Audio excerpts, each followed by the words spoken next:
and welcome to Daily Salar Digital. Happy Kannada Rajotsava to all of you. This is Akshata Mehta. Here are some of the news that made the headlines today.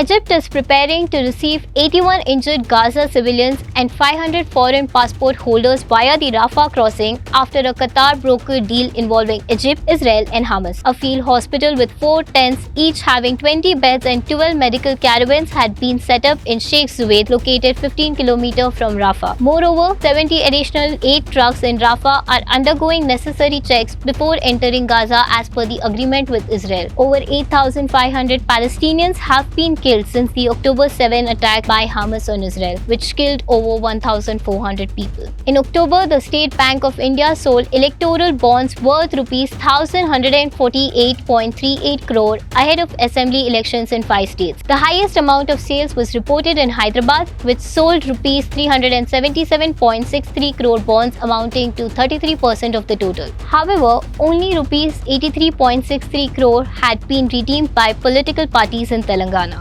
After the ECI announced the polls schedule for the 5 assembly elections on October 9th, the 29th tranche of electoral bonds went on sale from October 4th to 14th. Maratha quota agitators vandalized the vehicle of a minister, Hassan Mushrif, a member of the NCP faction led by Deputy Chief Minister Ajit Pawar. The incident occurred in South Mumbai around 7:30 am when 2 activists wielding wooden sticks attacked the minister's SUV, causing damage to its window pane. The agitators chanted "Ek Maratha, Lakh Maratha." The police detained 3 individuals from the Chhatrapati Sambhaji Nagar district in connection with the attack. The incident comes amidst growing unrest and protest in various parts of the state demanding Maratha reservation, leading to heightened security measures for political leaders and important locations in Mumbai. In his Kannada Rajotsava speech, Chief Minister Siddaramaiah passionately advocated for the use of the Kannada language in competitive exams for central government jobs, challenging the dominance of Hindi and English.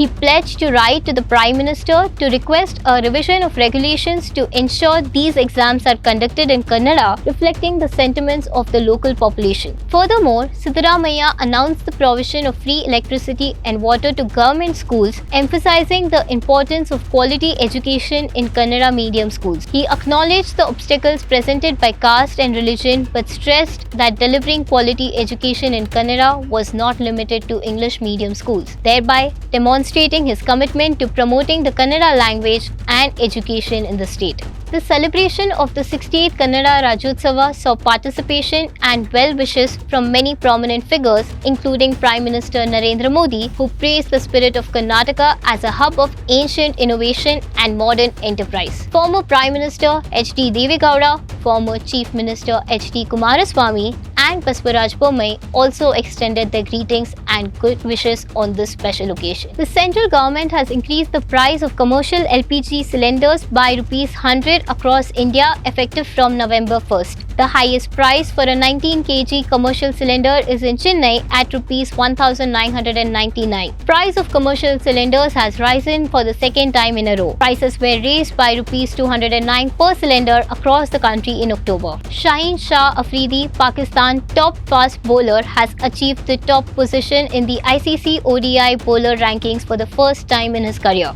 He is the new number 1 bowler in the ODIs. He climbed 7 places to displace Josh Hazlewood from Australia as the number 1 ranked bowler. Afridi's rise to the top comes after Pakistan's World Cup victory against Bangladesh, during which he took 3 wickets for 23 runs. This match also marked his 100th ODI wicket, an achievement he accomplished in just 51 games, making him the 3rd fastest player to reach this milestone in the ODI format and the quickest among pacers. England's all-rounder David Willey has announced his retirement from international cricket with the end of the ongoing World Cup serving as his last match. However, he emphasized that his decision wasn't swayed by the team's performance. In an Instagram post, Willey expressed his sentiments stating, "I never wanted this day to come. From a young boy, I have only dreamt of playing for England. In the current World Cup, England has only managed to secure 1 victory out of 6 matches. Their upcoming match is scheduled against Australia on November 4th in Ahmedabad." These were the major news of the day. For more such updates, subscribe to Daily Salar Digital.